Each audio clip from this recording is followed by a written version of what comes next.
Johnson, Melton, Palermo, Rowe, Bagley, Harding. Mr. President. Here. Please stand for the Pledge of Allegiance and remarks by Councilmember Melton. I pledge allegiance to the flag of the United States of America and to the republic for which it stands, one nation, under God, indivisible, with liberty and justice for all. Well, at this time of year, I know I kind of give the same speech around this time. Everybody sit, please sit. Yes. Thanks for asking permission, Brinker. I just want to say, we're getting into the back to school time. I know a number of people have kids that they're taking to college for the first time, and God bless those parents. That's always a hard time when your kids leave the house to go on their own. But we also have kids that are remaining here in grade school and in high school. And so this is my annual reminder to everybody, please watch your speed around the schools. I've already gotten some complaints, and it is a major problem.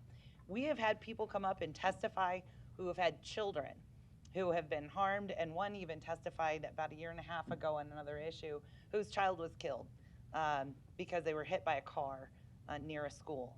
So when I say that, I truly mean we all sometimes get involved in our own lives. We're in a rush to get to a meeting. You got to get the kids dropped off, and maybe you're running late because one of them couldn't find their shoes. I've been there. But I just want to remind everybody that this is the time when we are very fortunate that we're getting all of our kids back to school, that nobody is at home at this point in our city. So we want to keep our kids safe, not in the schools, but also outside and around the schools. So please, watch your speed, and as I always say, keep kids alive and drive 25, but when you're around schools, drive a lot slower. Let's go 10 or 15 and keep our kids safe. Thank you. An affidavit of publication is on file for the pre-council and city council meeting, and a current copy of the Open Meeting Act is posted in a white binder on the east wall of the legislative chambers. Thank you and good afternoon. Welcome to the Omaha City Council. We appreciate you all being here and look forward to hearing your testimony on today's items. I'd encourage you to turn your cell phones off or turn them to vibrate, please. Item 6, a resolution to approve the preliminary plat for Kiewitz Subdivision, Replat 1, located southeast of 27th and Leavenworth Streets. Planning Board and Planning Department recommend approval. The public hearing and vote on number 6 is today. I believe we have the applicant by Zoom, Mr. Luce. Yes, Scott Luce with TD2 Engineering, 10836 Old Mill Road. Happy to answer any questions. Great, thank you. Any proponents that want to speak today? Seeing none, any opponents? Public hearing's closed. Motion to approve. Roll call. Johnson. Yes. Melton. Yes. Palermo. Yes. Rowe. Yes. Bagley. Aye. Harding. Yes. Mr. President. Yes. Item 6 is approved, 7-0. Item 7, an ordinance to rezone property located at 8557 Boyd Street from DR District to R5 District. Planning Board and Planning Department recommend approval. B is communications and opposition. This item was delayed from our July 13th meeting, and the public hearing continues today. Is the applicant here?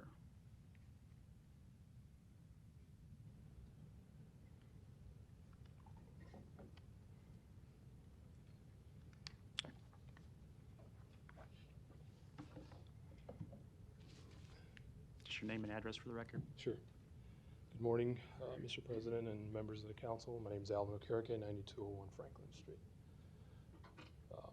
Might just try to set this up.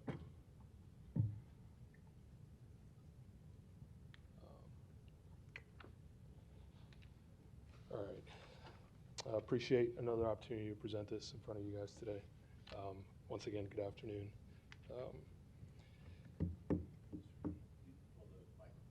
Oh, yeah. I always forget that. All right. I want to start off by saying consideration to and sensitivity to the neighbors and the neighborhood is, and always will be primary as far as I'm concerned and this particular development proposal is concerned. Unfortunately, that does not appear or did not appear to be perceived that way. Of course, I have no one else to blame but myself. And for that, you know, I suppose just wanted to make sure I stated that clearly. After much consideration, I do have a proposal today that, and let me make sure, that is certainly along the lines of, speaking of consideration and sensitivity to the neighborhood, as well as the neighborhood's request for more consistency. It's a little less creative than I was hoping to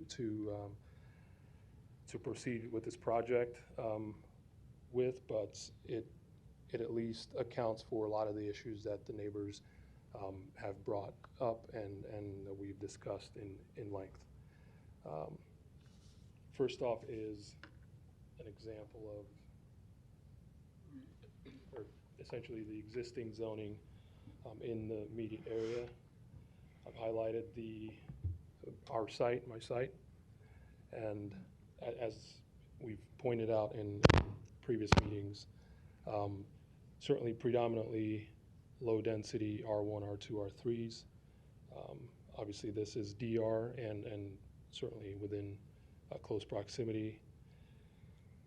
We have R5s that exist right there, about 3 different developments. A PUD, of course, as we can see there, but and the proposal and the request here is for R5 zoning.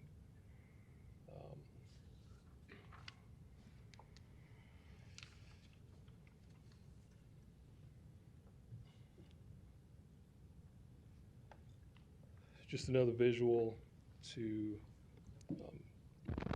explain the approach. I've highlighted 5 total cul-de-sacs here, which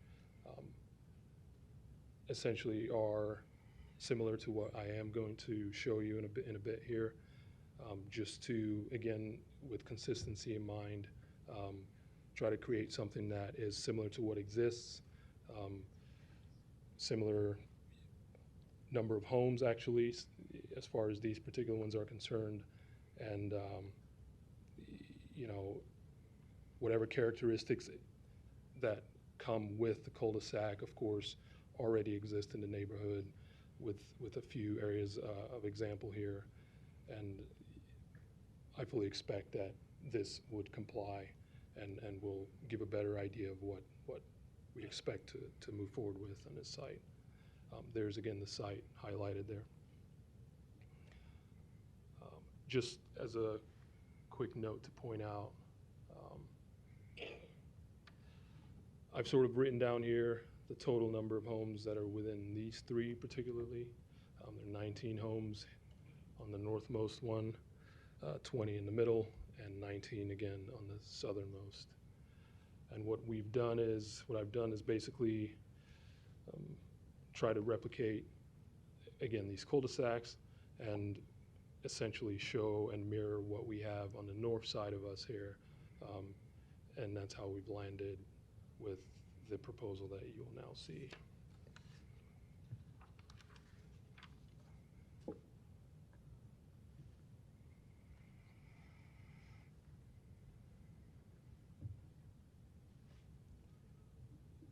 So starting off with actually similar to the R2 zoning standard, about 80-foot wide lots. What we've tried to illustrate here is essentially similar to the R2, 80-foot wide, with the characteristics of a single-family home. So single structure, 2 units, and within that 80-foot wide theoretical parcel, with the 2 units, it will be split into 2 for 40-foot wide property widths and essentially individually owned homes in each of those. There are a total of 12 here, 12 structures. Sorry, 8, 4, 12, correct. Hence, and essentially a total of 24 homes. And again, what's important here is to illustrate that the goal is to create similar layouts that already exist in the neighborhood. Try to keep the scale similar to what's already existing. Slight, of course, change due to the density that's requested, and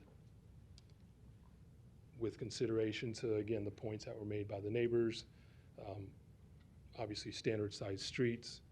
We've made emphasis to the standard depth as requested by the neighbors, which was certainly always a consideration. Enough depth to accommodate 2 cars wide in some instances, and certainly deep in practically all instances. Just for the sake of further explaining, what I have illustrated there is essentially symbolically representing pretty standard medium-sized SUVs that are fairly common nowadays. Obviously, that's shown 2 wide and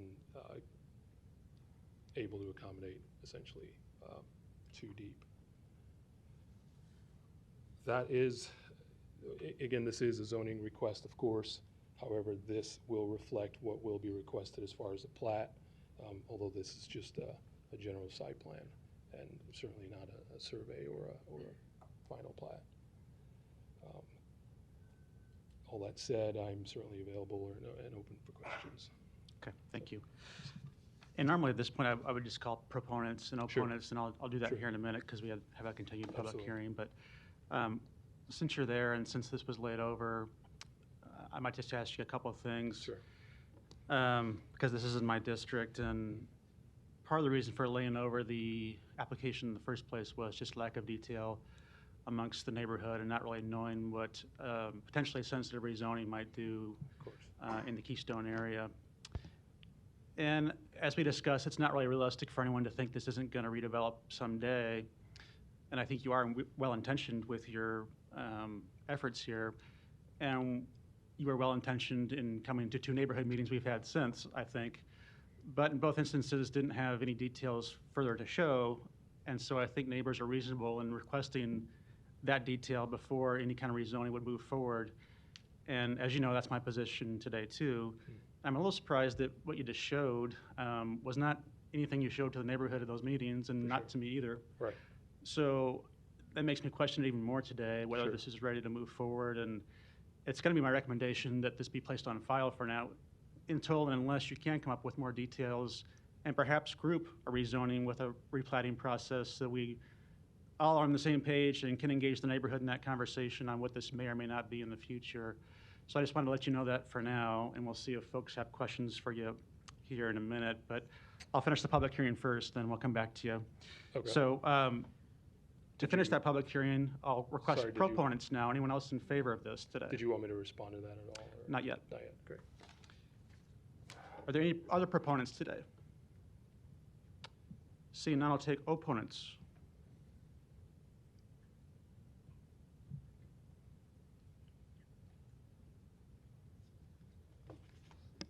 Mr. President and City Council members, my name is Charlotte. I live at 8774 Livermore Avenue, and I am the president of the Keystone Community Task Force. I am standing before you today asking that you deny the zoning request from DR to R5 for 8557 Boyd. As was stated at the July 13th meeting, Mr. Kirke was granted a 4-week delay and informed that he needed to show the neighbors plans for the property. I set up 2 different meetings with Mr. Kirke, one on July 19th and the other on August 4th, and on both occasions, he had nothing to show. What he just showed us is new, and from what he showed, the ingress and egress is going to be off of Boyd Street, which Boyd is already a busy street. I don't see how that would be feasible. So again, Keystone is not against this property being rezoned or redeveloped. We are against the R5 zoning, but we do stand in support of an R3 zoning, which is in that area. That's mostly what that area is the R3.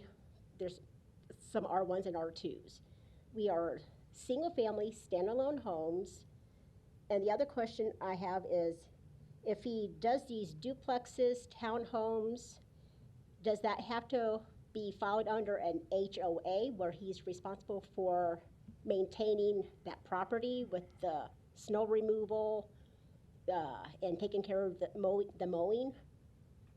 Because there's one, as far as I know, there's only one HOA in Keystone, that's off of 72nd and Pratt. So what he showed was okay, still not showing us what they're gonna look like, you know, traffic, sewer, you know, like I said, Boyd's busy. And you're gonna have all that traffic coming in and off of Boyd during like school rush hour. That's not gonna be feasible. So again, I'm asking that you deny his request and have him come back to us with an R3 zoning. Okay. Thank you. Thank you. Any other opponents that want to speak today?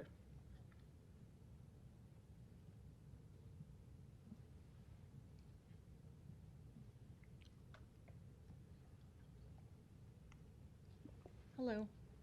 Rachel Herman, 8710 Templeton Drive. I come here today to ask that you vote no on the rezone for this property.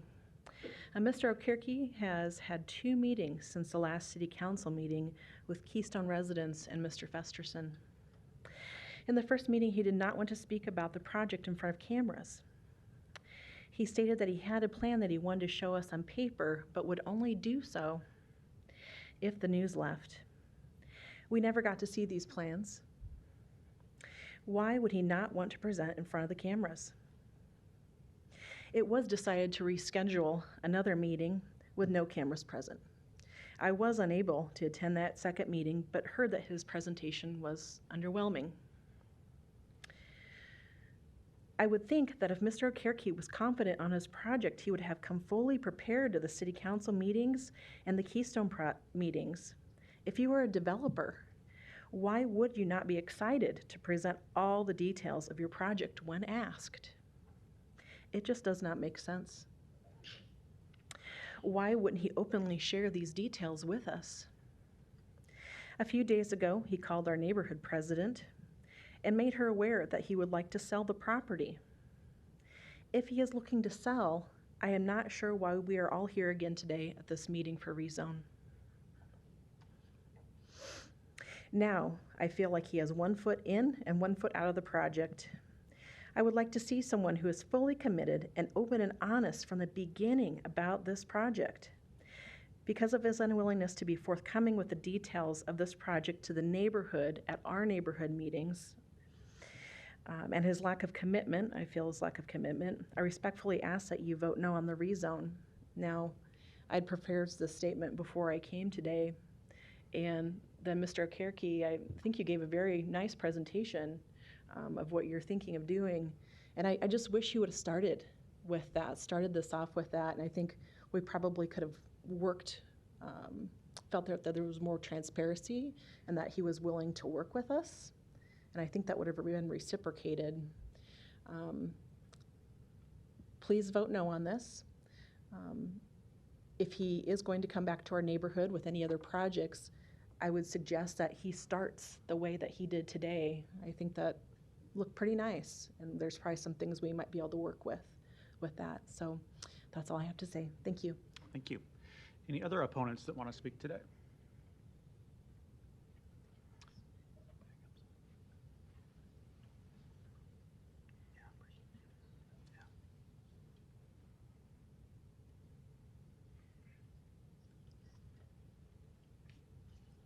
Hello, Taisha Kazumiki, 8645 Keystone Drive. The plans that were presented today are things that we have not seen before, as each has noted. At our last meeting in the neighborhood, we were given a guesstimate of 30 to 50 homes being put on Boyd. So the statement that I prepared was based off of that. 30 to 50 residences on Boyd in that small section would be overwhelming. Boyd Street is already overwhelmed. Despite having multiple meetings, we really haven't seen much of a progress. We've heard plenty of doublespeak. There's been an array of ambiguity. Today was the first time that we saw something in a number that is lower than the residences that he was proposing previously. I do ask that the council vote no against rezoning. I think we are a long way from getting to something that Mr. Okereke and the neighborhood feels will be beneficial to not only the new residents that will come in to his established development, but the residents who are already living in Keystone. Thank you. Thank you. Any other opponents today?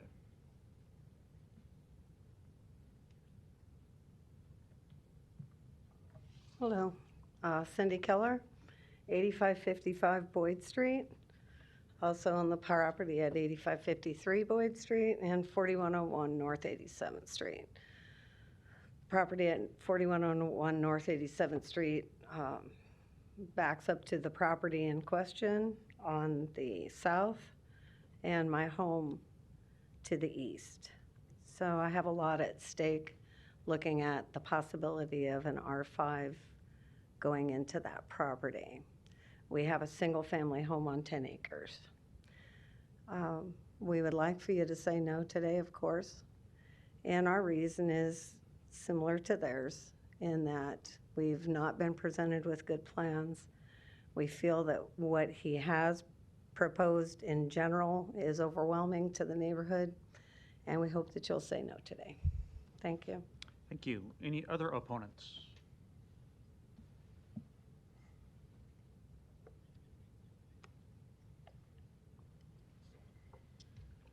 Good afternoon, Council. I'd like to thank you for the nice weather that you presented us today. I'm a resident of Keystone. My name's Kerry Hofer. I'm at 3306 North 78th Street. And in the last meeting, I was present. And as stated earlier, there was no real information of clarity of what was going to be put in there. And we was all the way from 20 to 50 units in 4 buildings to be resold at $250,000 apiece. When asked many times of what's your plans of what we're looking at, there was a lot of confusion and no clarity on the issues. After the meeting, he was fielding questions, and we were asking him questions, and he had made a statement to me that, look, I'll walk away from the project, make me an offer. So I offered him 2/3 of what the price that he paid for it, of course. So I have a problem with the clarity and the confidence the program, his development going through as stated, and his commitment to the process. So I'm asking, please say no to rezoning at this time until we get something better than like what we had today, but we had nothing to look at earlier. Thank you for your time. Thank you. Any other opponents today? Seeing none, I'll close the public hearing. Ms. Melton, you're recognized. Thank you.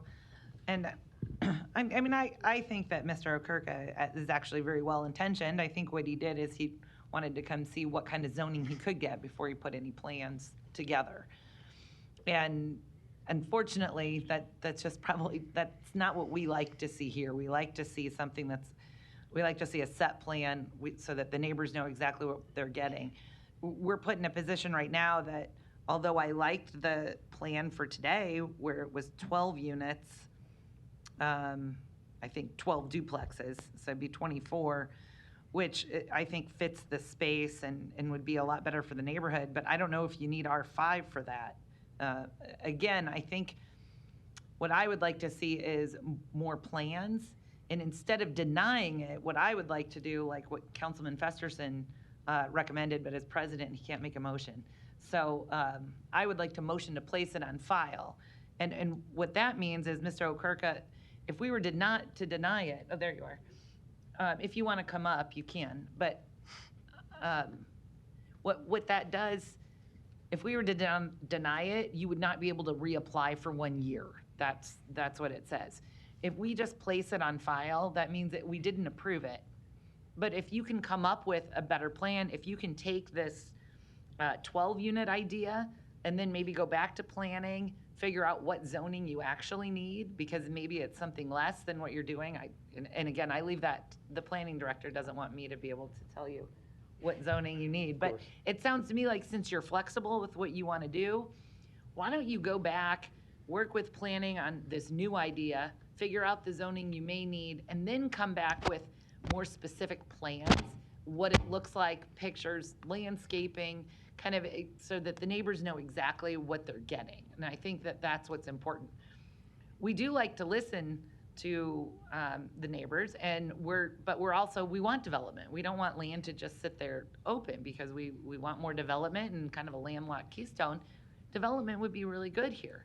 But we need the right development in here, or at least know exactly what it is, and have the picture, so then we can hold you to that. If we were to pass it today, you could then just turn around, resell it to somebody else that's not going to do anything that you said today. So that would be the reason. I do think you have good intentions, and I understand why you wanted the zoning first. But I think in this particular case, it might be better for us to place it on file, then give you more time to figure out exactly what you want to do with the property. So do you understand what instead of denying, we're just going to place it on, I'm going to file a motion to place it on file. Okay, so is a rebuttal necessary then at this point to try to address these items that were brought up, or is the decision? Well, I'll give you the opportunity to address. I'm just letting you know that I've made that decision because of the lack of detailed plans. Sure. I think that the neighborhood deserves to see those. Sure. So I'm going to give you that opportunity. Instead of denying it and making you wait a full year, I'm going to file a motion to place it on file so that you can do that at any time. You're not limited. Okay, well, it's unfortunate the commitment, my commitment is being called into question, and as far as the offer to remove myself from the equation, as far as the neighbor was concerned, was being misrepresented. There were various comments that were made regarding interest in this property before I came into the picture, and in light of that, and of course, in addition to other ideas that the neighbors had as far as use of this property, seemingly well-intentioned as well and well-positioned to do so, I said, certainly for the sake of the neighborhood, if someone could come forward and implement it to their interest and better, theoretically better than myself and the development that we're proposing, that I would certainly remove myself and sell it. Right. to Well, any and I interested- guess but- see, I'm not there. No, This is- sure. What I would like to say is I believe that you're well-intentioned. I really like kind of that initial plan that you just showed us, but it's just kind of a drawing of 12 units. I mean, and we don't even see the units. So what I'm saying is, what I would like to see is a better plan. What are they going to look like? How is it going to fit in the neighborhood? What exactly is there? So then we can have some kind of set parameters. So when you come back, it's more than what you showed us today. Sure. And then I would support something like what you're doing. Right. If it fits with the neighborhood, it's 12 units. That's feasible, even though Boyd's busy, that's feasible. You're not going to really increase traffic on Boyd with that many units that much. So I'm very supportive of you developing it. I'm just not at the place right now Sure. where you haven't given us enough today for me to support that. Sure. To Okay? clarify, it's 24 units. That's 24 units, but it'd be But 12, 12, I'm sorry, 12 correct, buildings. 12 buildings, 24 units. correct. Yeah. And to touch on the point that you made as far as I think you said guidelines, but essentially just as much as there are other parameters that will help the progress of the project.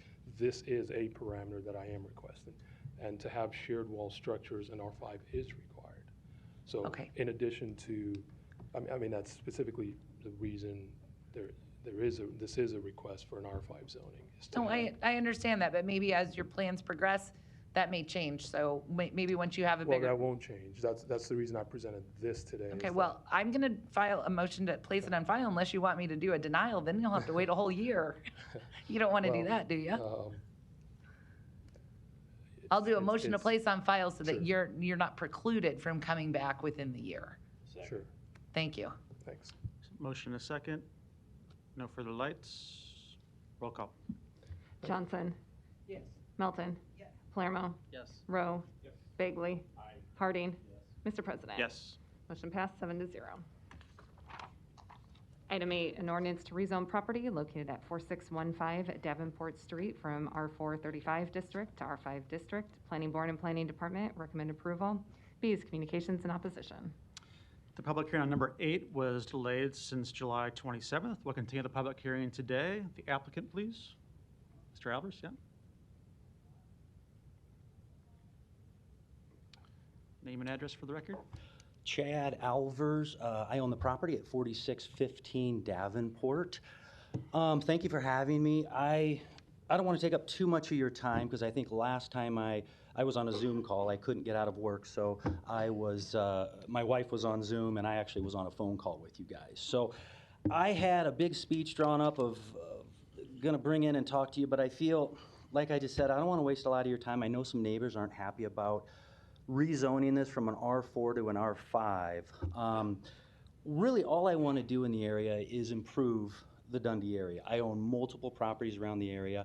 You can look up Thomas Michael Homes. You can look up Chad Alvers. All of our properties are in pristine condition. We've never had any violations with the city or anything.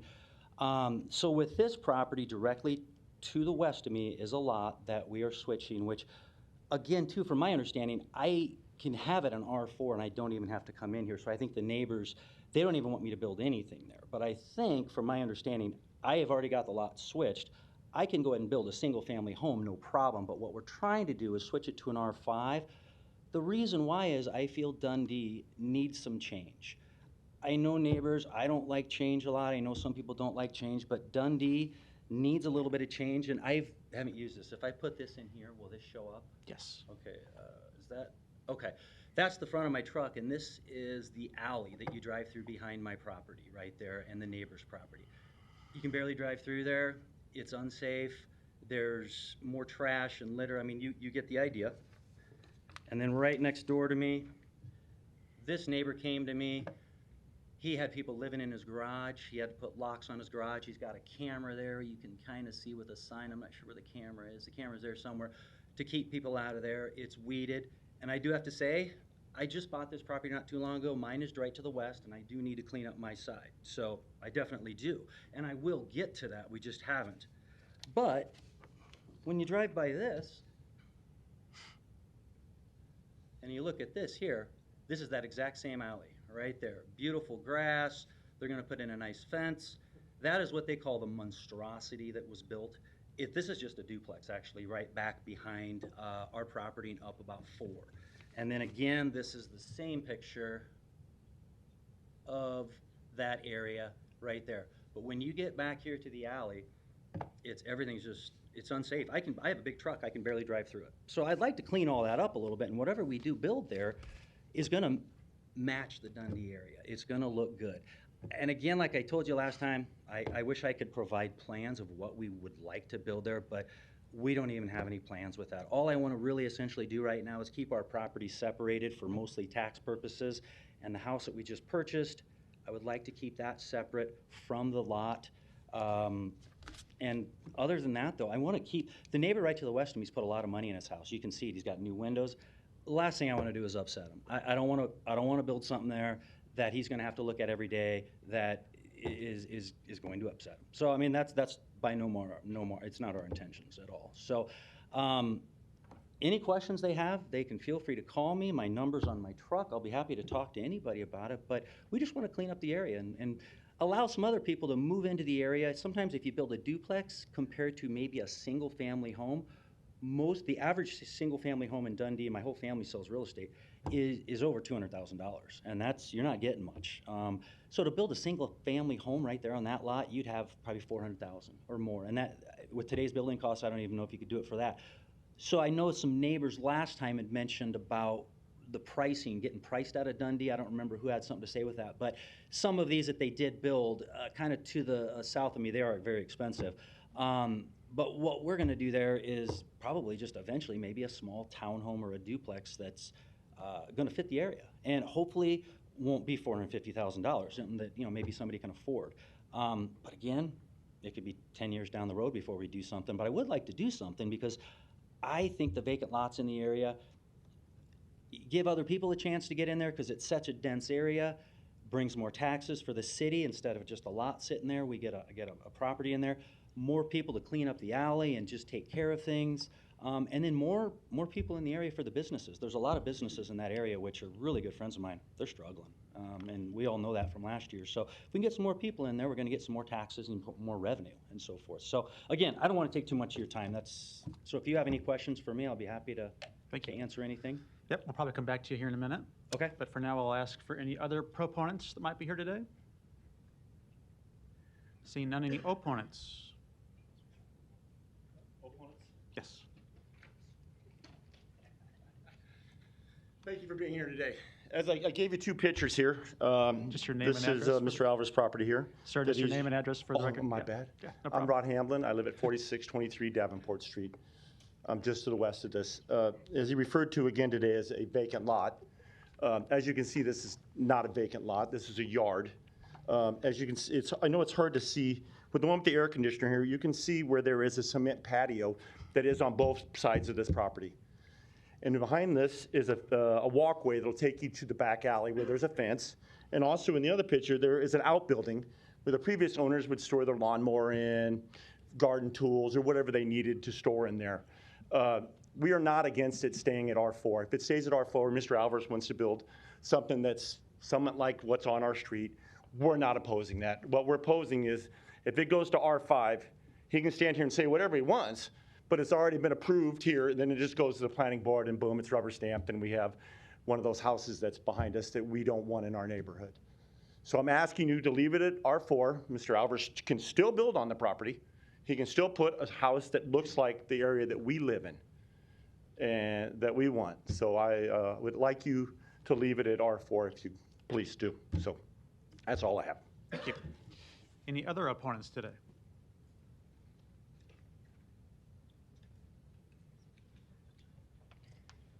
Good afternoon. My name's Charles Johanningsmeyer. I'm at 4631 Davenport Street. She's very nicely passing out paper copies. We don't have anything to project here. We are 3 lots to the west of the proposed division, Mr. Alvarez's property. I and my family have lived at this address for the past 23 years. And by the way, I apologize for not having it color-coded and copied. I don't have access to that printer. I have lived there for a long time, and Mr. Alvarez says, oh, you know, neighbors rarely want change. That's actually not true. We just recently took in 290 units into our neighborhood just 2-3 years ago with the Duke. Not everybody was thrilled with that, but it was using vacant land, it was building property tax revenues and so forth, and most of those people have been very good neighbors. And I just want to kind of talk from personal experience, though, because maybe I was the one who talked about the monstrosity that was built behind us, because I noticed that Mr. Alvarez's photos do not do it justice, as you will see. And let me say from the start, I am, like my neighbor Rod Hamblin, I'm not opposed to the applicant, Mr. Alvarez, dividing the large lot he has bought at 4615 Davenport into 2 lots. Keep them R4. Each lot would make a fairly typical size lot for a house on this block. However, for a number of reasons, I'm very much opposed to your allowing Mr. Alvarez to have these lots rezoned as R5 from their present designation of R4. And here are some of the reasons. I am absolutely certain I know what will become of this property if it is rezoned. That is because the lot behind my house, and you can see that in image 3, the lot behind my house, a duplex now comprising the addresses of 4628 and 4630 Capitol Ave, it was rezoned 2 years ago to R5. And you can see on the map how its zoning designation stands out on that block. It's the one R5 on that block. And you can see what that means in image 3. And I can assure you that hardly a day goes by that my wife and I don't say or think to ourselves, we wish we had done something to oppose that when we had a chance. Unfortunately, the person at the planning department I spoke to when I called, when I got the notice for that, said there was nothing really I could do and that the structure would be, quote, only 2 stories tall, end quote. Now I know better. That's R5 coming into a neighborhood like ours. As you can see from the photos I took just yesterday, the property itself stands out like a sore thumb. If you see image 3, I sort of marked them at the bottom there. It towers over a neat neighborhood of mostly single-family houses or small duplexes. And I might mention that it's almost the mirror image of the duplex built 3 years ago at 4625 Capitol, directly across the street from there, whose zoning designation is, to me, inexplicably, if you look at that map, still R4, despite its containing 3 units and being approximately 35 feet high. You can see in the photo that I present in image 4, too, how this property now looms over my backyard. I notice Mr. Alvers looks at the alleyway. He looks at the little garden there.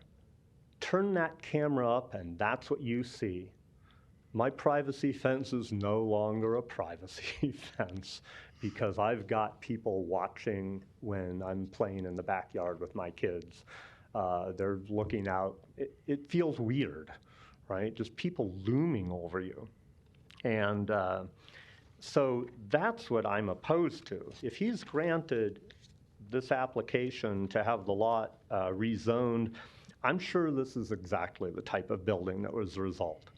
I do not believe for a second that Mr. Alvers or whoever he subsequently sells the property to will be able to resist building some type of modernized duplex, townhouse, or condominium set like the ones behind my house. After all, each of those units, the ones behind my house, is currently listed for $539,000. And it's hard for anyone not to be tempted by the prospect of tearing down a house, say at 4615 Davenport, that might sell for $150,000 and building a large structure that one can sell for over $1 million. And by the way, I want to say I'm not contesting the style of the likely building. I'd like it to fit in the neighborhood, but this is the United States. We don't get a say over, the paint that he's going to use or that type of thing. It's the size. That's what bothers me. It would change the character of the neighborhood. Most of the houses on our block of Davenport, as you can see, we are all R4 on our side. On the other side, actually, there are small apartment buildings. But on our side, they're all R4. And they're about 20 feet high, mostly single-family dwellings, 1 duplex. R5, though, allows a building up to 36 feet high, the type one sees in the photo of the duplex on Capitol Street. I'm also very worried about the precedent that you're granting this application would set for our neighborhood and others like ours. And it was interesting, very informative for me to hear the previous applicant out at 85th and Boyd. If you grant this type of rezoning, I believe this will send a strong signal to developers that all they need to do is buy up the single-family houses on our block and others like it that are zoned R4, apply to the city council for rezoning, have that approved, and then build apartment buildings and duplexes and turn a tidy profit. Next on the list, I'm afraid, will be my neighbor's house to the west on Davenport, slightly uphill from me. Then I would have a 36-foot structure built on land about 8 foot above my property to my west, blocking out the afternoon sun and essentially putting me almost in a canyon at the bottom of a box. Where, I've got to ask you, is this all going to end? I'm all for infill development, right? But we have to be careful about what kind of infill development. Otherwise, Omaha is going to lose its neighborhoods. And neighborhoods are really important to Omaha. People identify with their neighborhoods. You know, our neighborhood has gone from, I'm sorry, but what we used to call it, I used to describe it to people as Dundee by the skin of our teeth down near the old cement plant. It was kind of a edgy area. Now it is under all sorts of pressure for development. I think there are a number of other areas in Omaha that are underdeveloped, under that type of pressure. And we need to be careful about how we control that development. We need affordable housing. Omaha needs affordable housing, absolutely. But nobody should be fooled that the granting an R5 to the applicant is going to lead to any affordable housing. Right across the street, we have apartments from us, wonderful neighbors, nice people. They're like 8 units in one, I think 6 in the other, and so forth. And I think they pay about $700, $800 a month. That's affordable housing. But there's no way that Mr. Alvarez is going to build that kind of unit in that area. And anyway, they're selling for much more. I'm going to ask you to wrap up. We have a couple more Yes, speakers. I'll, and I'm I'll, sure we'll have some I'll finish questions. up here. And Mr. Alvarez might say, and he did in a Zoom call, oh, well, you neighbors knew when you moved in there that there are duplexes and apartment buildings nearby, and you should accept this as the status quo. As I noted above, yes, we did know about the duplexes and apartment buildings when we moved in. However, by this logic, I would contend Mr. Alvarez should have recognized when he bought this property on Davenport that it was zoned R4, and he should accept that. But I notice he isn't accepting the status quo of R4. Instead, he's asking you to change the zoning designation for him so he can make more money. We need zoning. We need to make sure that slaughterhouses aren't put next to schools, McDonald's aren't put in the middle of fair acres, and we don't have large apartment buildings being plopped down in the middle of nice, quiet residential neighborhoods like ours. So for all those reasons, I would encourage you to vote against this proposal. Thank you for listening. Thank you. Are there any other opponents in the audience today? We do have one opponent registered by Zoom that we'll get to here in a minute. Good afternoon. My name is Pamela Aylinger. I live at 4601 Davenport Street, where I have resided for the last 25 plus years. We raised our children on this block. They were free to run and be kids and ride their bikes. And we have endured the building of the Duke apartments that are directly across from our backyard, where we had privacy for 22 years, and now we have 28 apartments looking right into our backyard, which has cost us money to try to figure out a way to get our privacy back. And so I just want to say that I agree 100% with everything that has already been said. I just don't want to be redundant and repeat it all. But I am opposed to this. These properties on Capitol Avenue that have been rezoned look very inappropriate in our area. And I do not mind if this lot is rezoned and there's a little house that looks like our neighborhood. But this, what potentially an R5 would do to our neighborhood would further erode the charmingness of it. And I think charm should be allowed to continue in the Dundee area. We've had enough of a disruption with the Duke Apartments. Parking is crazy on our street because of it, and I just see bigger units as causing that problem to be more problematic. So anyway, thank you. Thank you. Any other opponents in the audience today?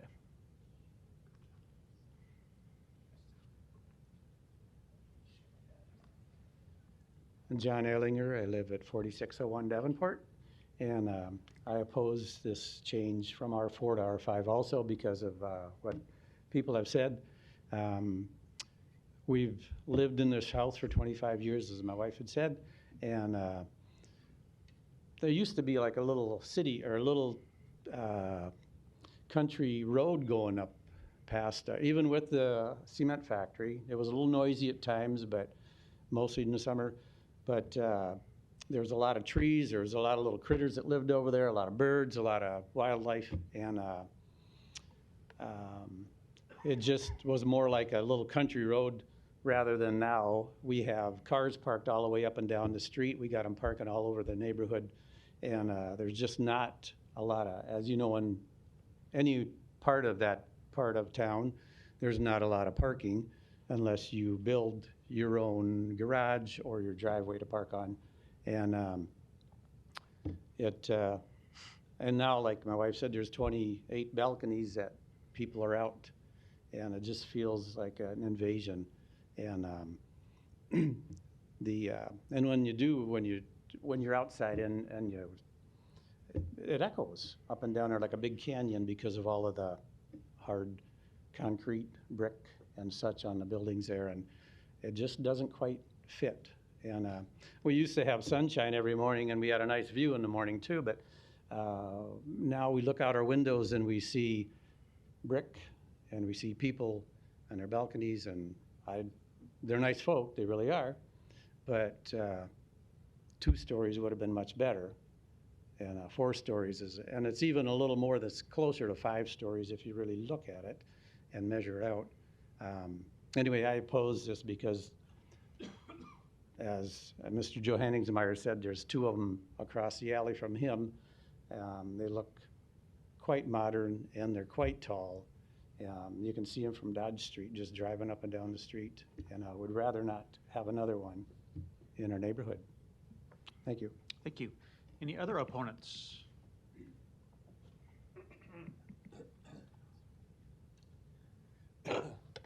Larry Storr, 5015 Lafayette Avenue, Omaha 68132. I'm a few blocks from that area, but I used to drive around there a lot, and I still do enjoy it, but it's disappearing. I had some friends that lived over there, and now you can't see the skyline over there towards Cathedral. You can't see the trees because of that big, long stretch of multi-inhabitant apartment buildings that went up new just above Walmart and where Target used to be. But it also appears that in the master plan, the blighted areas and severely blighted areas are now very much close to my street. Maybe I'm already in that area. And yes, I'm a proponent of free enterprise, be able to invest in properties. But we've had long discussions about slum landlords and things around here. I have a house on the corner of 50th and Lafayette. It's probably 5000, owned by a real estate company. Multiple people living there. They're younger people, so they're probably not all married or whatever. They're not all their children. But they play in the street in the middle of the night. You can't drive down 50th Street anymore like you used to. So pretty soon, maybe that house will be dilapidated. In fact, I don't have a picture of their backyard, but their backyard looks just like the pictures that Mr. Alvers showed us. We have community partners and agencies in this area called neighborhood associations. And then we can also go clean up those yards and do special assessments. So rather than do this, which I'm opposed, why don't we send the city out to clean up those alleys and specially assess the homeowners that own those properties? But maybe they can't afford to do that themselves because their property taxes are going so high. Think about that. Now up the street, a little ways to the west of those people, are some very beautiful old houses. And I fear that you guys are after those for more development of multi-use apartment buildings where everybody has a bar and a restaurant and maybe a grocery store right in the bottom of their apartment. What are you going to do with all the streets? We cannot support the traffic and the parking for all of these vehicles.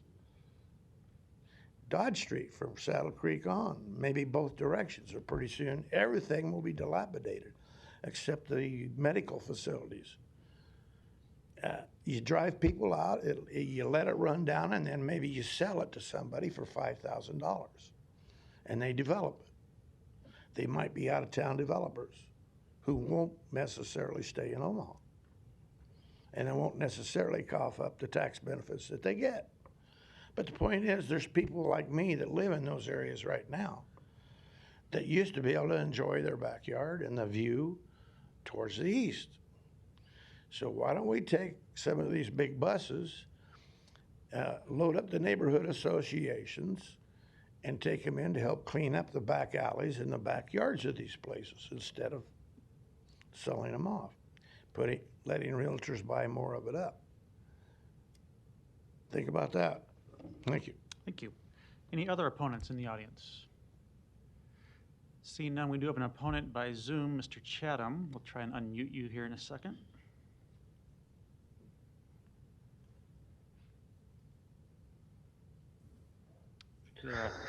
City Council, good afternoon. Can you hear me? Yep. Name and address, please. My name is Charles Chatham.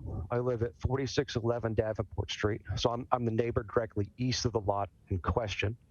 In principle, I support individuals and businesses investing in my neighborhood. That said, I must oppose the rezoning and eventual division of that lot, not because I'm worried about a new house or whatever may overgo in that spot or aesthetics, but for legal reasons. 4611 and 4615 share a driveway and a garage.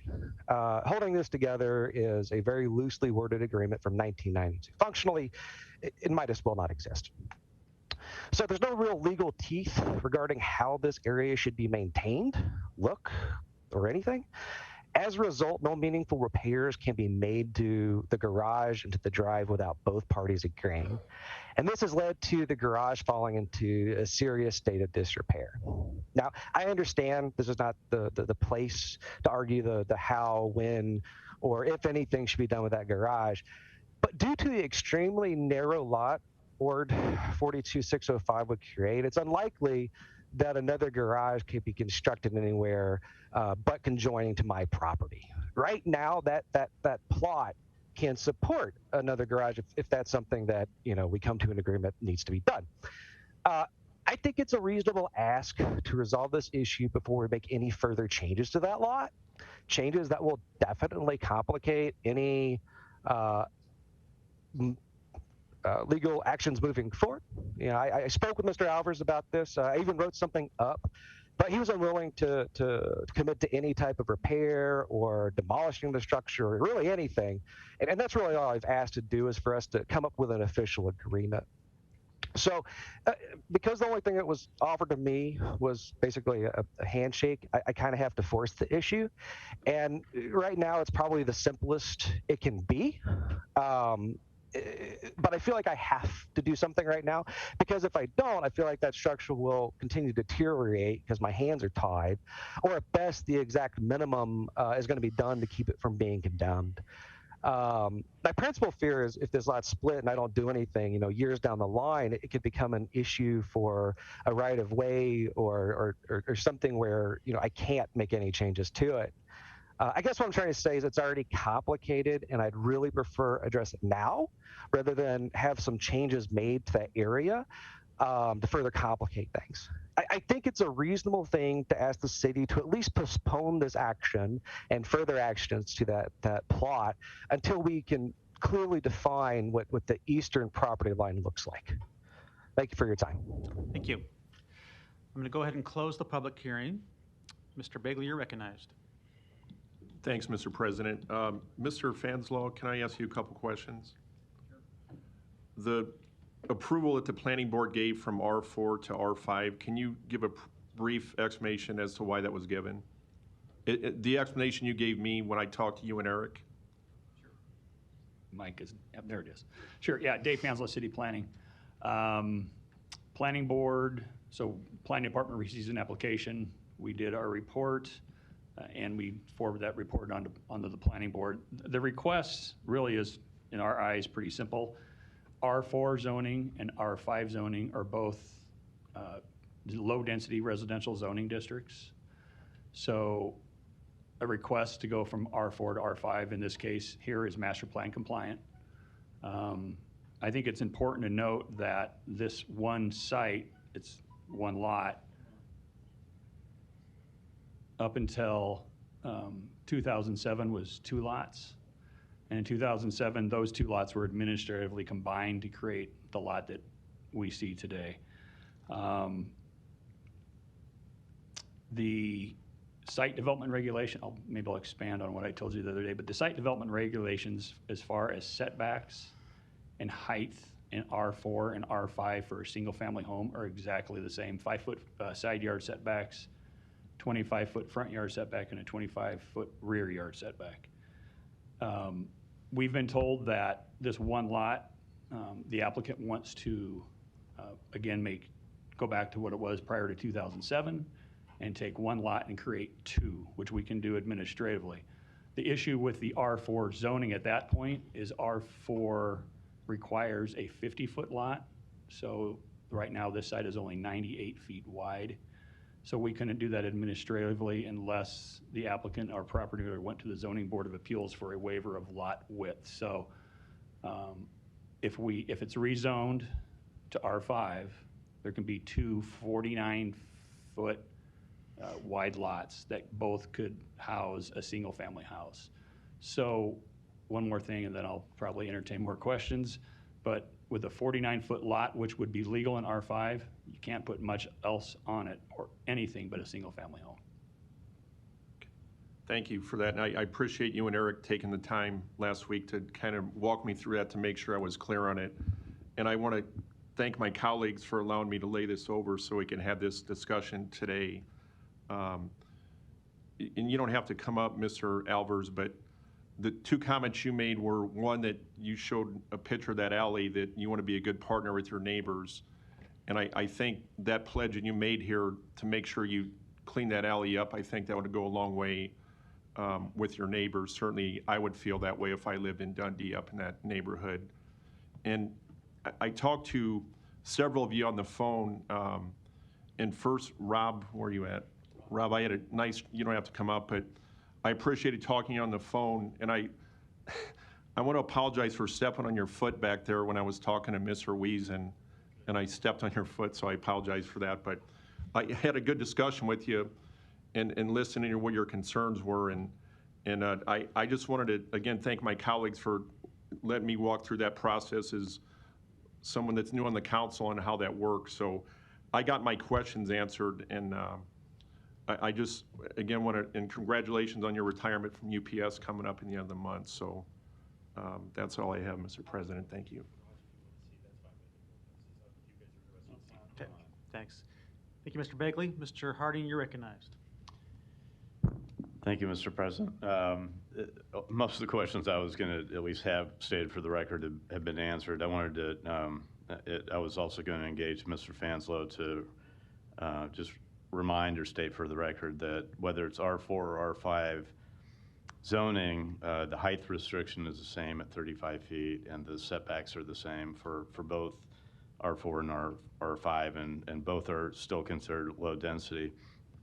I was glad to hear, I apologize if I mispronounced your name, Mr.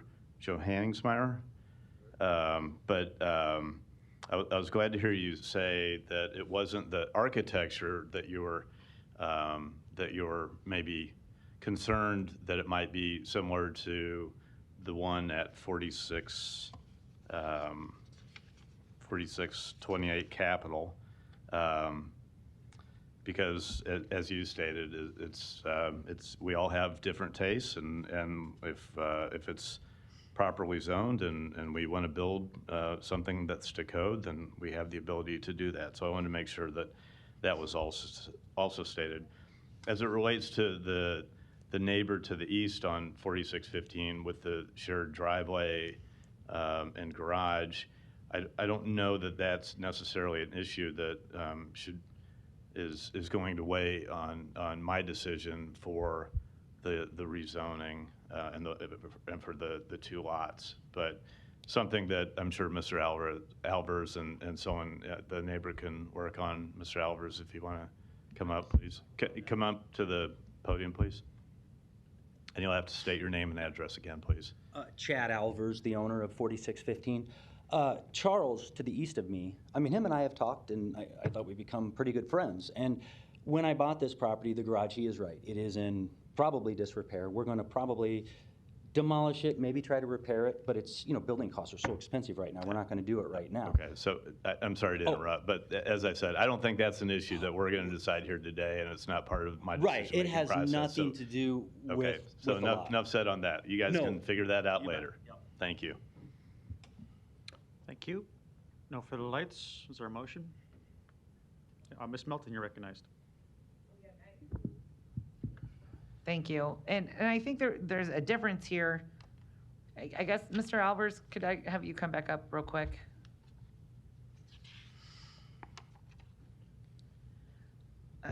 And Mr. Albers, we're talking about one single lot right here, and you're asking to go, why are you asking to go to the R5? Simply because you want to make it a duplex or a We townhome? want to probably do, because we feel we're in the area that, the TOD district, that's very dense.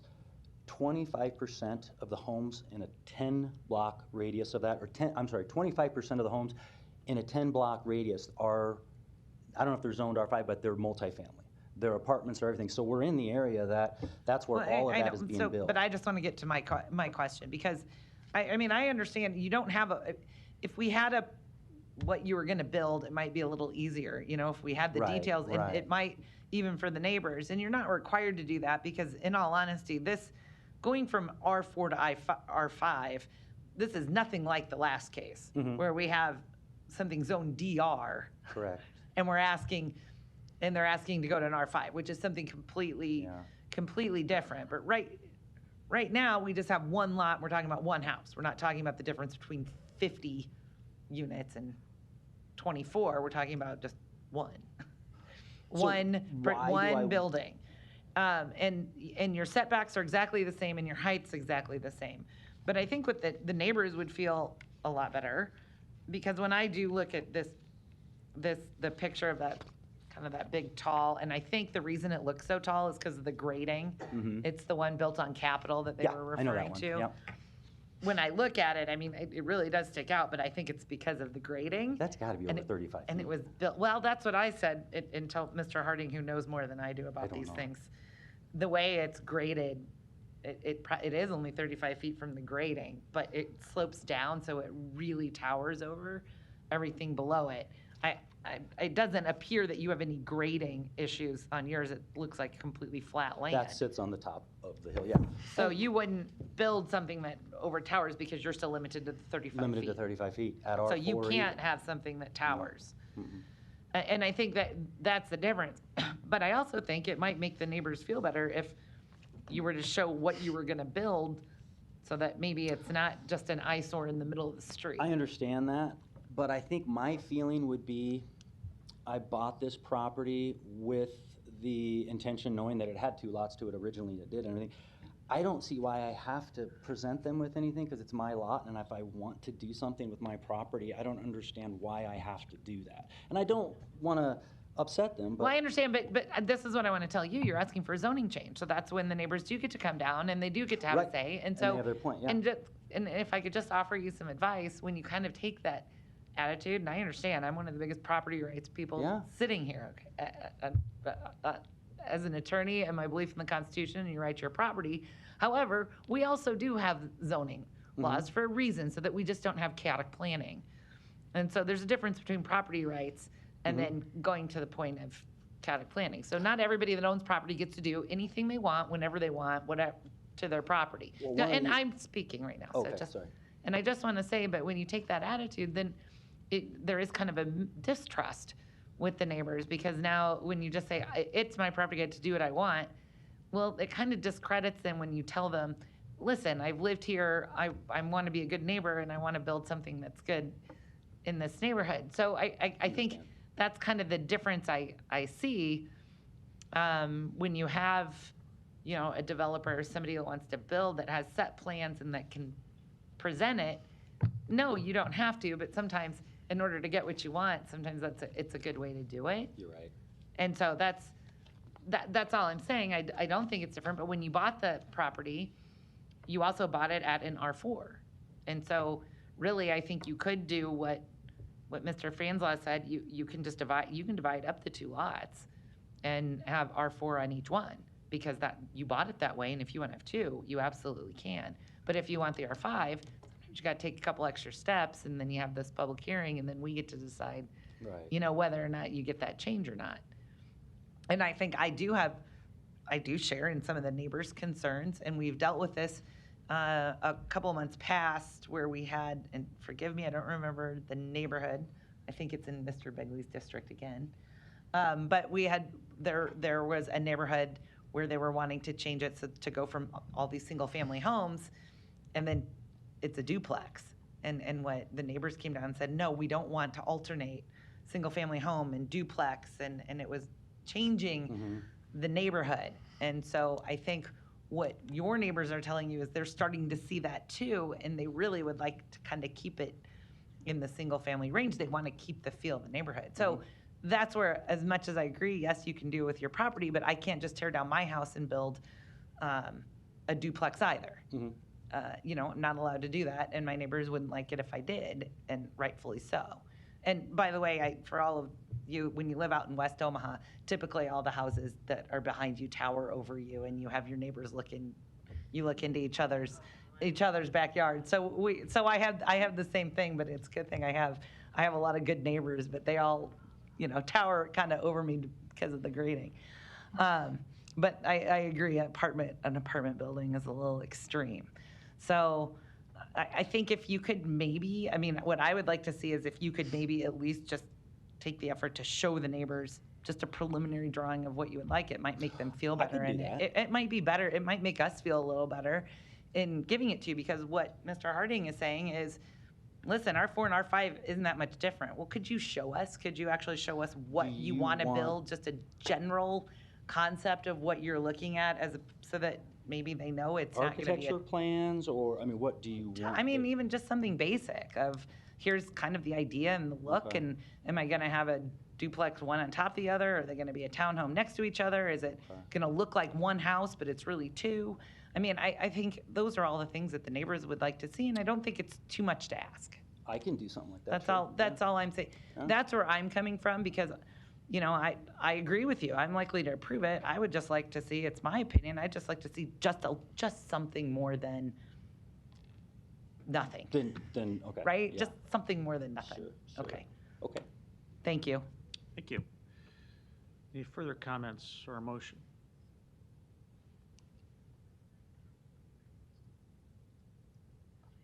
I'll make a motion to approve the recommendation. Second. There's a motion and a second. Mr. Harding?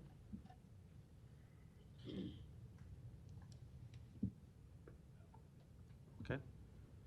There's a motion and a second. No further comments. Roll call. Johnson.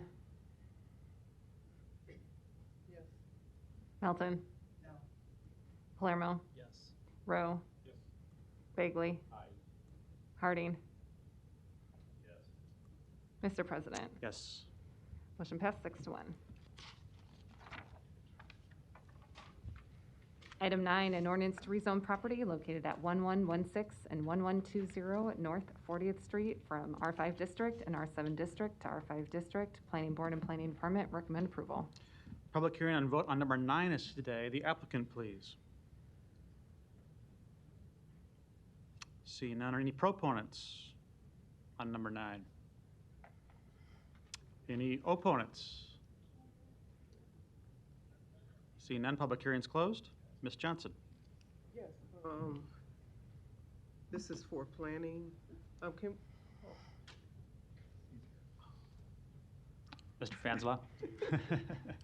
We have a question for you on number 9.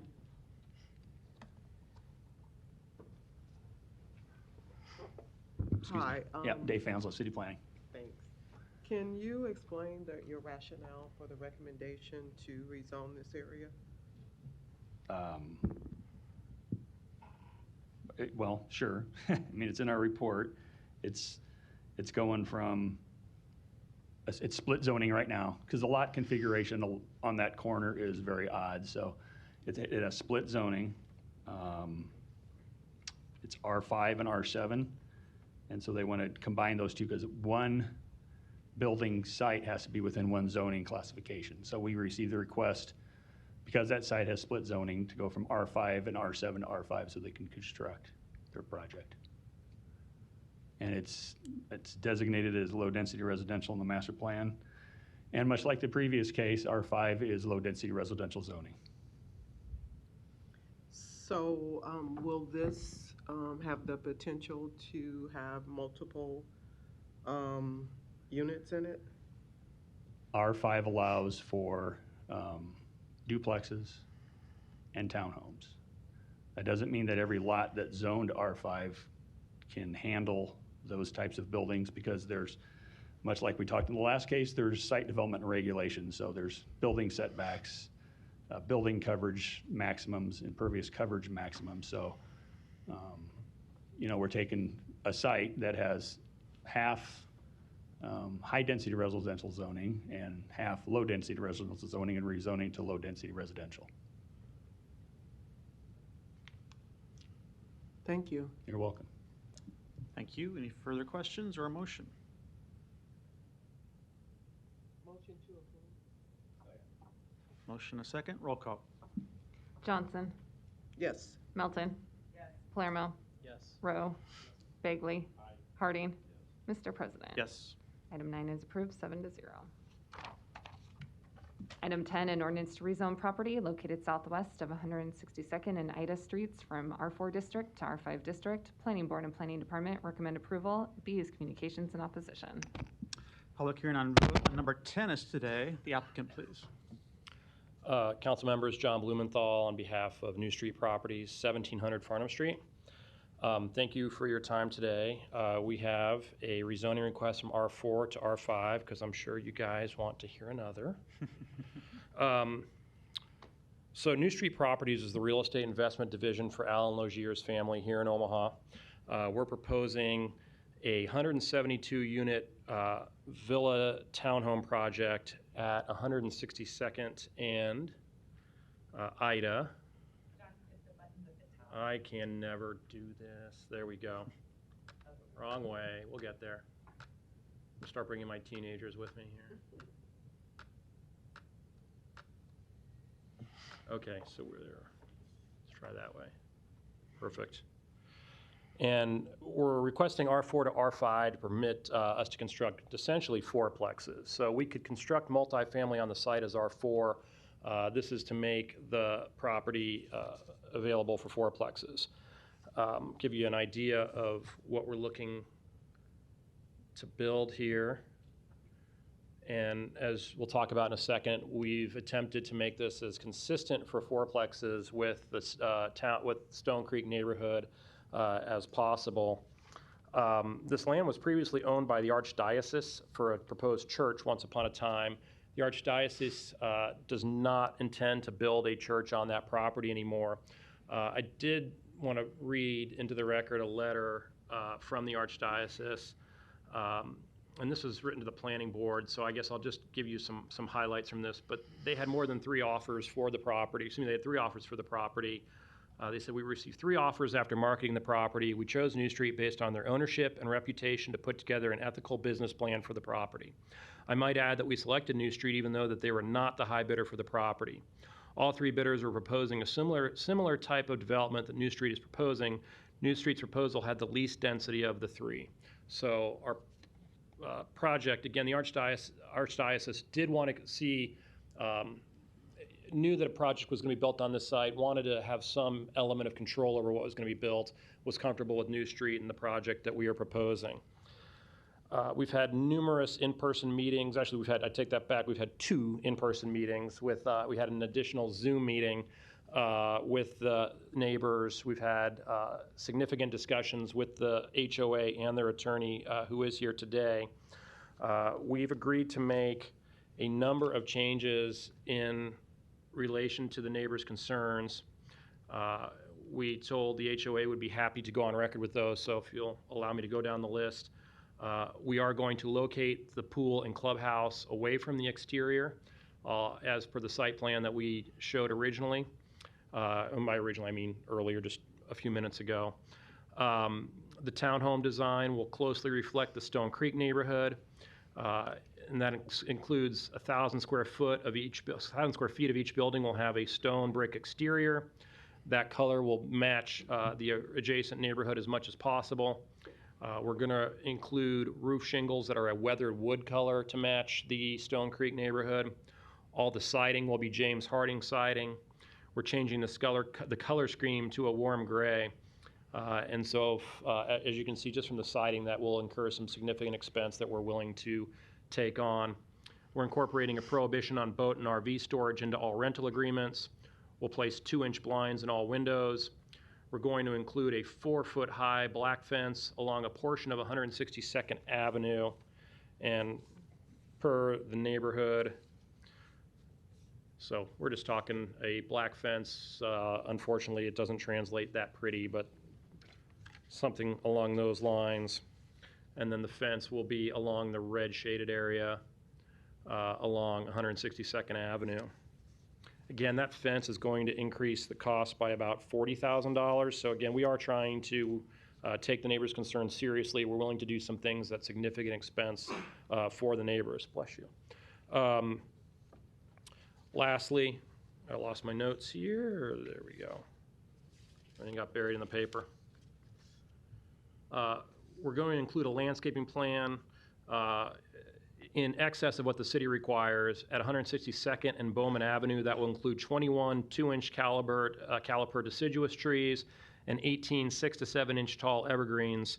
And the neighborhood asked me to include that as well, which we're happy to do. So we will meet or exceed that along 162nd Avenue. And then today we also agreed with the neighborhood that we will incorporate 10 additional trees in a location to be mutually agreed, approved by Mulhall's at the HOA's expense. So hopefully I got that right.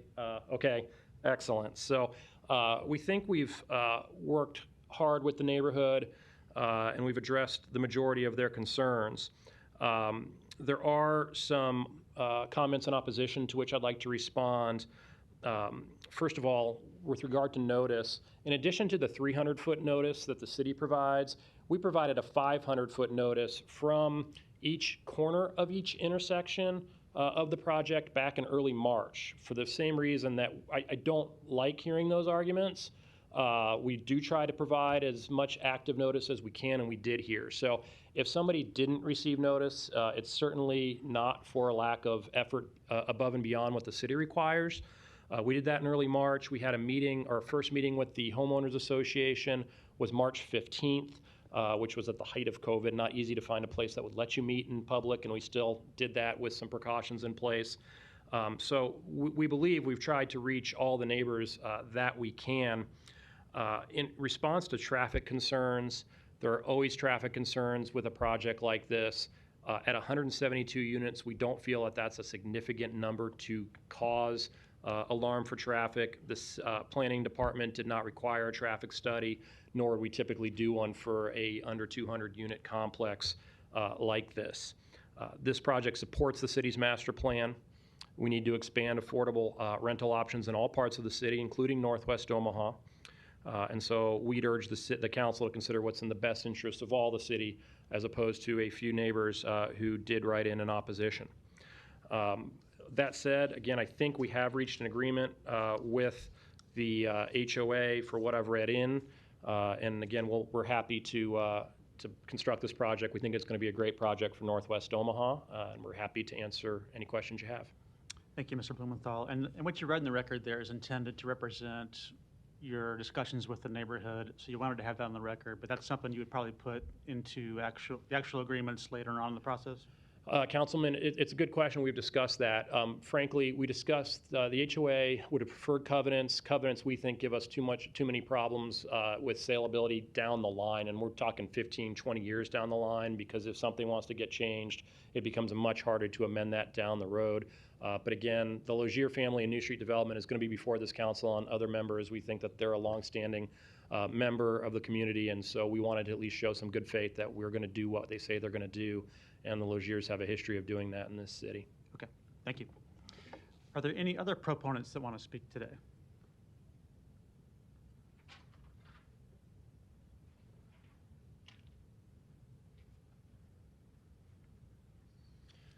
Good afternoon, everyone. Chris Covey, 1601 Dodge Street, Omaha, Nebraska, 68102. I'm an attorney with the law firm of McGrath North here in town, and we represent the Stone Creek Homeowners Association. And I'm just going to very briefly state that I'm in agreement with what Mr. Blumenthal said. The project started off with some opposition. The Homeowners Association and New Street worked very hard together to resolve as many issues as they could and got to a place where I'm not here in opposition, which looked at one point like I may be. So with those agreements that we've reached, we would, on behalf of the Homeowners Association themselves, not any individual residents, as my capacity here today, we would ask that you approve the recommendation. Thank you. Thank you. Any other proponents today? Seeing none, any opponents? Please come down.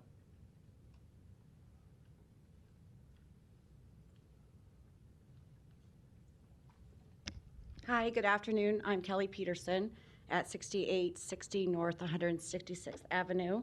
This is my business partner. Hi, Buffy Baca, same business avenue. We're not opposed to them doing a multi family development in this area.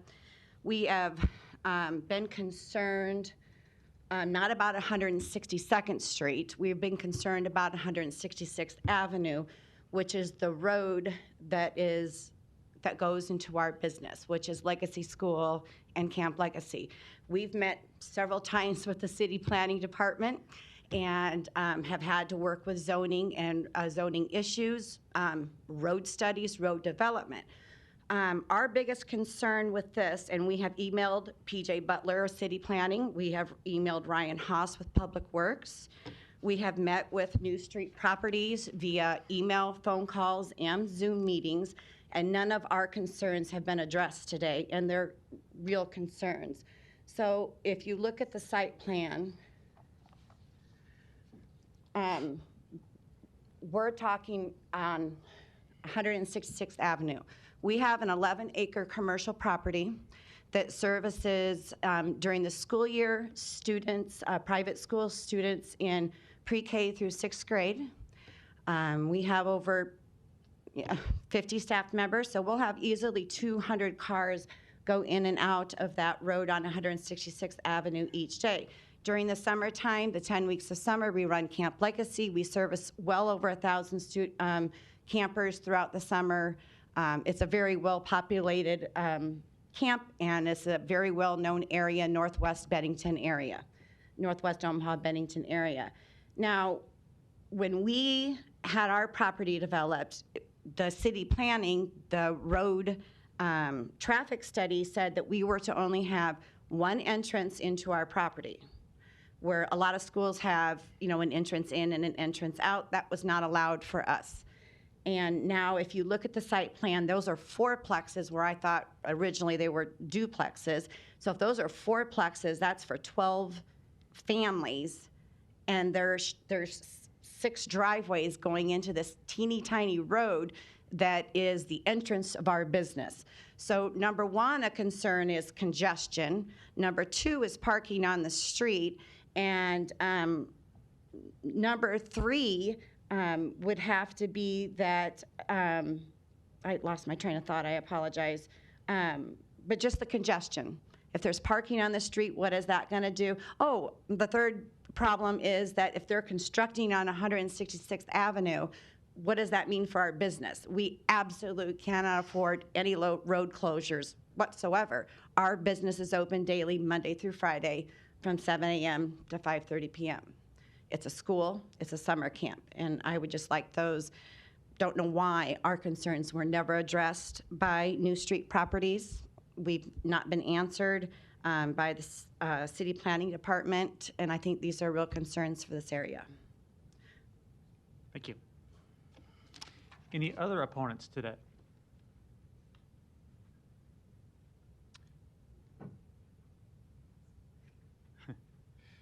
Seeing none, I'll ask the applicant to come back down if you want to address anything you just heard, or maybe a question from Councilmember Milton.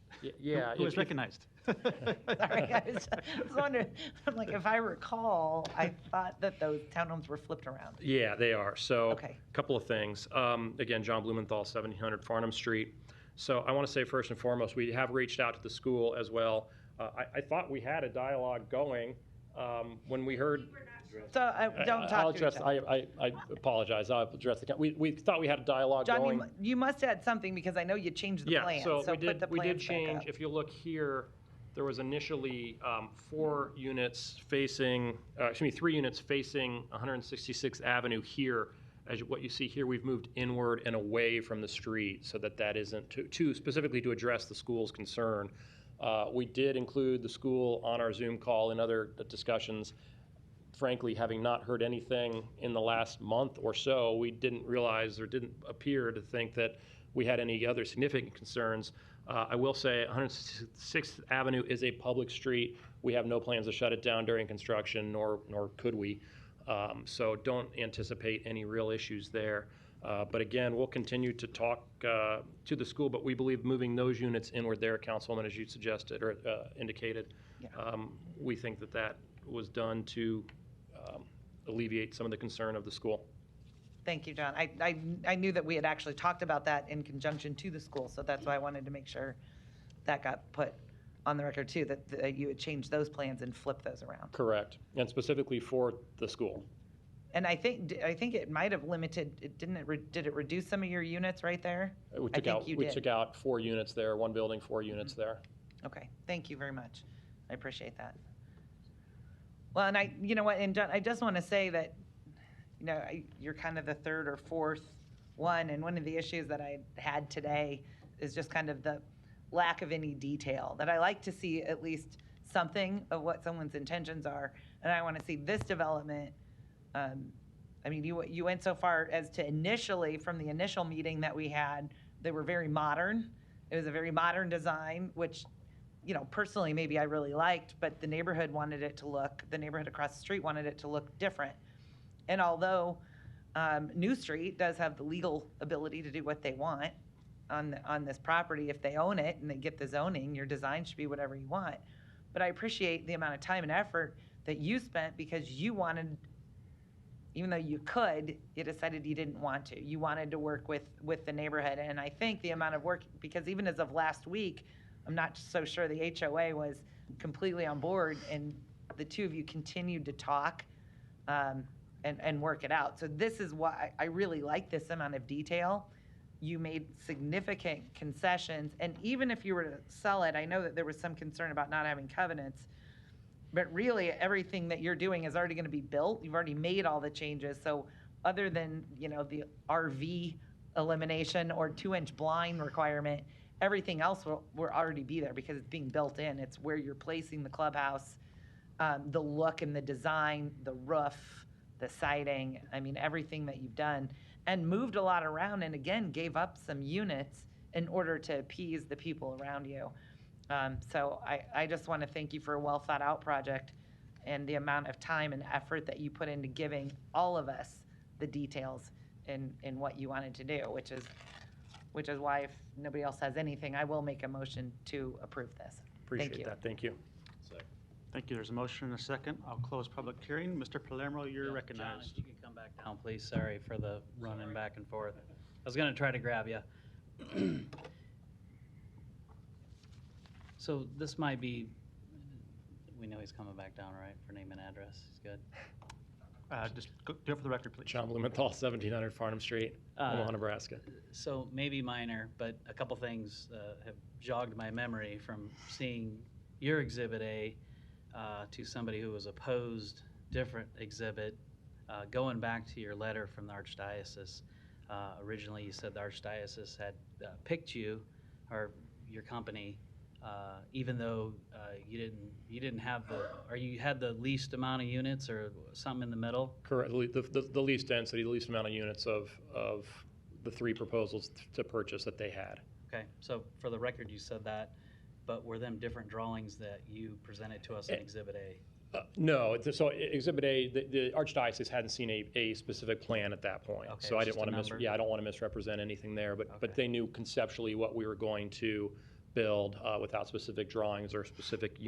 We had told them the ballpark of the unit number. Okay. I think we told them 180 units at that point. So now we're down to 172. So we're at 8 units per acre, which is much less density than we could use at this rezoning. Again, at R5, it allows us to do a fourplex, but we're still well under the max density we could have here. But yeah, no, we've not changed significantly what we told the Archdiocese we would do. This will be consistent with what they expect. I appreciate you going above and beyond, especially when I see the old drawing to the new drawing. That really shows that you stepped it up to make this work, so I appreciate it. Thank you. Thank you. There's a motion and a second, and before I call for the vote, I'll just say, I agree with Ms. Melton. If there's a lesson from the day, and all the rezonings we've heard today, it is that we do expect some level of detail when these come in the middle of a neighborhood or represent a large property that's having some major change. Not that we don't support that, and we certainly support infill development, but basic site plans and renderings and lot layouts and street layouts are important things for us to know and that we expect to see, much like we had on this last one. So we appreciate it. Motion and a second. Roll call. Johnson. Yes. Melton. Yes. Palermo. Yes. Rowe. Bagley. Harding. Mr. President. Yes. Item 10 is approved, 7-0. Item 11, an ordinance to amend the boundaries of the MCC overlay district to incorporate into that district the property located at 3404 Q Street. Planning Board and Planning Department recommend approval. Public hearing and vote today on number 11 is today. Are there any applicants here or any proponents on number 11? Seeing none, any opponents? Public hearing is closed. Motion to approve. Roll call. Johnson. Yes. Melton. Yes. Palermo. Yes. Rowe. Bagley. Harding. Mr. President. Yes. Item 11 is approved, 7-0. Item 12, an ordinance to amend the boundaries of the ACI 3 overlay district to incorporate into that district the property located at 11515 Miracle Hills Drive. Planning Board and Planning Department recommend approval. Public hearing and vote on number 12 is today. The applicant, please. Jeff Deal, 1717 Vincent Street, and I'm the representative here on behalf of the applicant, and I'll be here to answer any questions that you may have about the project. Great, thank you. Any other proponents? Seeing none, any opponents? Public hearing is closed. Roll call. Johnson. Yes. Melton. Melton. Oh, yes. Palermo. Yes. Rowe. Bagley. Harding. Mr. President. Yes. Item 12 is approved, 7-0. Items 13 and 14 can be considered together for property located at 2411 Castler Street. Planning Board and Planning Department recommend approval. Item 13, an ordinance to rezone this property from HI District to R4 District. Item 14, an ordinance to repeal the ACI 1 overlay district for this property. Public hearing and vote on number 13 and 14 is today. Is the applicant here? Any proponents? Any opponents? Public hearing is closed. Motion to approve. Roll call. Johnson. Yes. Melton. Yes. Palermo. Yes. Rowe. Bagley. Harding. Mr. President. Yes. Motion passed, 7-0. Items 15 and 16 can be considered together for property located at 11707 Miracle Hills Drive. Planning Board and Planning Department recommend denial. Item 15, an ordinance to approve a major amendment to the PUD overlay district in an LO district and to approve the development plan. Item 16, a resolution to approve a major amendment to the conditional use permit to allow communication services in an LO district. Public hearing and vote on number 15 and 16 is today. A note for council members, this was recommended for denial by the Planning Board and would take a supermajority of council members, 5 votes to approve this item, since that's different than the Planning Board's recommendation. The applicant, please. Hello, my name's Andy Holtum. I've also got Rick Rapp with me here. We're both with CEC Group. We're an engineering consulting firm, and we are representing Encino, which is 11707 Miracle Hills Drive, the facility that's installing a electric generator for their purpose. Got a PowerPoint here I'll run through. So we're going to go through a little bit of the project so you understand what the project's about. Our understanding of the zoning code requirements that they have to follow as far as for screening to hide the generator from the adjacent facilities. We're going to go through a few of the engineered drawings that we put together, and then also we've put some pictures together that show what it looks like now and what it will look like after the trees are installed. That's what we're requesting, is that trees are allowed to be used instead of an 18-foot wall. So it's a 2,500 kW generator. You'll see pictures of it here in a second. It's a data center, so it's a core part of their business to have this generator to keep them up and running if there's a power outage. We proposed screening with trees, which, based on our understanding, is completely within the zoning code requirements. We were denied that request, and we're required to build a wall, a 18-foot wall around the generator. And just to give you a little idea of the cost, I mean, the generator is about a $900,000 generator. The wall pricing we've received is about $450,000. So it's pretty extreme pricing for a wall to shield the generator. So Encino is simply requesting that the trees be approved and an allowed solution. What I've got here is a couple snapshots from the zoning code. We spent quite a bit of time looking through, making sure we understood what was required.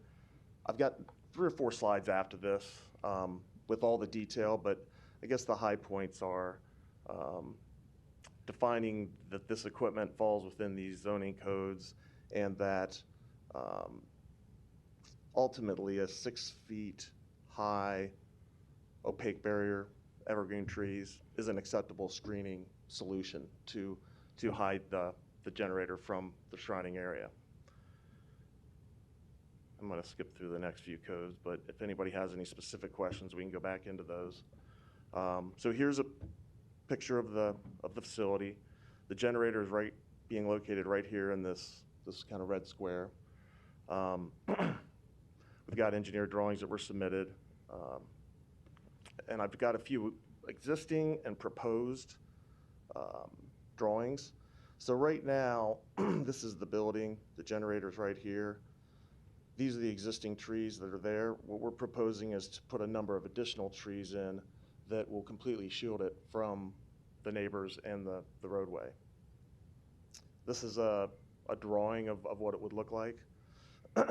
Existing trees and what we're proposing. We've got some pictures. So this is the generator. We were given approval to proceed with the generator installation, assuming we would proceed with the major amendment. We would proceed with the construction of the wall if the major amendment wasn't approved. So that's why the generator has continued being installed, and that's what it looks like. We've took a number of pictures along the roadway. You can see, what it looks like now and what we would propose with an additional tree from that view. Here's a view down the road about 100 feet. Before and after. This is from the neighboring to the east, I believe. So a couple of trees here will easily screen the generator. And then here's another view. We tried to get all the views we could get just to kind of give you a little idea of what it is we're talking about. And it is a commercial area. I mean, it's other office buildings next door. And then we also went around the area within 5-mile radius and took some pictures of existing facilities that have similar type of equipment to show what kind of screening they have. And as you can see, they're a lot of very wide open. There is some screening here with trees. There's quite a few that don't have anything. But I mean, our client is very willing to do what he needs to do to follow what we believe the zoning code requires. I'll zoom back up to a drawing of it. And to screen this, I mean, he has invested a decent amount of money into this generator just from the sound enclosure that it comes with. It's the nicest, it's to keep the sound as minimal as possible. That's usually where we run into more of an issue, is with sound pollution and neighbors. So ultimately, we're requesting that the major amendment be approved so that we can go to a zoning modification. I'm not sure the exact verbiage, but to approve and move forward with trees versus a very elaborate wall. Okay, thank you. We may have some questions for you, so Sure. just hang tight here. Any other proponents today? Seeing none, any opponents? Public hearing's closed. Mr. Harding, you're recognized. Thank you, Mr. President. Mr. Fanslow, well, actually, before I start there, so can you tell me why no one showed up representing the applicant at the planning board on this issue? I can speak to that. Yeah, Rick was. Name and address for the my name record, is Rick Rapp. I'm with CEC Group at 6820 Lawford Road, Columbus, Ohio. So I was the applicant for the PUD application, and I believe the meeting was held on July 20th, 27th, I don't remember it was. But I did not receive the letter that the meeting was happening until 4 days after the meeting happened. Well, So the that is why- meeting was on the first Wednesday of the month for the planning board, so I'm not sure what, the date he threw out was at the end of the month, so I'm not sure what you're talking about. I'm not sure, I don't remember the exact date of whenever it was. I just know that the letter that was sent to my office and one that was actually sent to 11707 Miracle Hills Drive, we did not get until 2 or 3 days after the meeting was held. Okay, I was just curious as to why no one showed up for the meeting, but thank you. That is why. Thank you. Mr. Fanslow? So, I think I heard, I wrote down, I think I heard that, that maybe the applicant somehow thought that screening with trees would be acceptable by code? Yes. No, I'm asking Mr. Fanslow, please. Sorry. Screening is a allowable way to screen. The applicant is referring to the buffer yard section of our code that talks about a 6-foot screen. There's another section of our code that specifically talks about mechanical equipment, transformers, generators, stuff like that. And that's section 55769D5 that says all mechanical equipment shall be screened from all properties. Thank you, because I noticed the screening that was just shown to us was really along it was further away from the equipment and more along the property line, or at least the parking line. Now, I'll ask Mr. Hold'em, did you say that the generator is currently under construction? Yes. Okay. And permits have been pulled for that, right? Provisional permit was approved to continue with construction pending the outcome of the major amendment, and if that wasn't approved, then the client agreed to proceed with whatever the result was, and whatever type of wall or screening Right. was So required to build. if it's determined by this council that the wall is what's required and what's determined to be needed, then you'll go ahead and make that construction, correct? Yeah, I'm sure they'll have us try to find a different design, because the design the parameters that were given to us and the design that's been put out is very, very expensive. Okay. So I'm sure we would hope to find another solution that would be agreeable to everyone. All right, thank you. I'll go back to Mr. Fanslow. We've all got the report here, and the reason for the planning department's recommendation to use the major amendment rather than the minor amendment.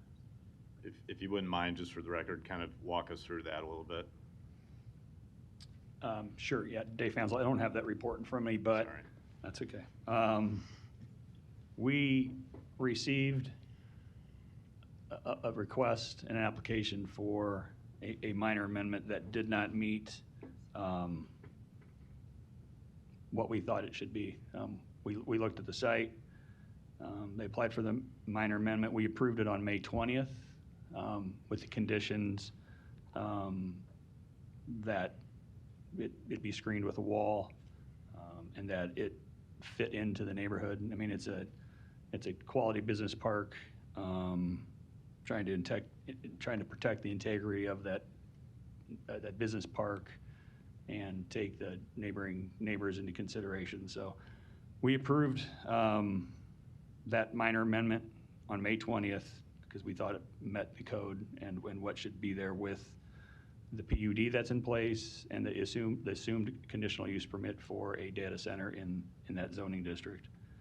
That was always on the table. The applicant, to my knowledge, wanted to try to get a major amendment approved that didn't meet the requirements of our minor amendment that we agreed to do as a minor. So it went to planning board for everybody's information on June 2nd, 2021, with the recommendation of denial, and the planning board unanimously denied the applicant. Okay, thank you. Sure. So now I have a question for the clerk, I believe. So if the recommendation from the planning department is for denial, and we took a vote and it was denied, how is it such that we can vote on that so that the applicant can go ahead and finish construction on the generator, and if we approve the wall rather than the tree screening?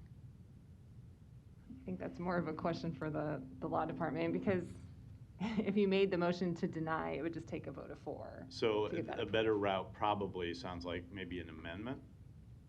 Would that be? I'll defer to Matt on that one. Because if we vote to deny, I think, is there some time frame that they can't come back and? Matt Cusey, Law Department. I'm just shaking my head at Eliza. So if I understand what your question is, Councilman Harding, it's you want to know how to do something as opposed to just a straight up denial, or I guess to affirm the planning board's decision to deny it. Yeah, but what I just want to make sure we don't get into a situation where if we uphold or if we vote for the denial, that somehow precludes them from being able to finish the construction and do it